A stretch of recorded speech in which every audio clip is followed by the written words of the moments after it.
చాలామంది head engage అయింది, చక్కగా ఫిక్స్ అయింది అంటే తప్పనిసరిగా నార్మల్ డెలివరీ అవుతుందా అని అడుగుతారు. అది మనకు ఖచ్చితంగా తెలియదనమాట. హెడ్ ఫిక్స్ అయ్యి కిందకు వచ్చింది అంటే మేము పెల్విక్ అసెస్మెంట్ చేసుకొని ఆ హెడ్ పెల్విస్లో సరిగ్గా పాస్ అవుతుందా లేదా అన్నది తెలుసుకోగలుగుతాం. ఈ లేబర్ స్టార్ట్ అయ్యే ముందు 3 ఇంపార్టెంట్ ఫ్యాక్టర్స్ ఉంటాయన్నమాట. వీటిని 3 పీస్ అంటాం మేము. ఒక పీ ఈజ్ ప్యాసింజర్. ప్యాసింజర్ అంటే బేబీ. ఇంకో పీ ఏంటంటే ప్యాసేజ్. ప్యాసేజ్ అంటే పెల్విస్లో ఇన్లెట్ నుంచి అవుట్లెట్ వరకు ఉండే దారి. ఇదే జర్నీ లేబర్లో బేబీ చేసేది. మూడోది పవర్. పవర్ అంటే యూట్రైన్ కంట్రాక్షన్స్.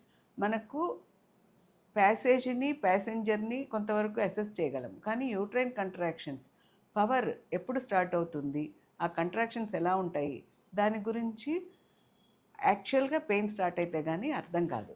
సో ఎంగేజ్ అయినప్పుడు ప్యాసేజ్ అండ్ ప్యాసింజర్ ఎంత బాగున్నా కూడా పవర్ని మనము అప్పుడే అసెస్ చేయలేము. అందుకని కొన్ని ఫ్యాక్టర్స్ ఓన్లీ డ్యూరింగ్ లేబర్ తెలుస్తాయి.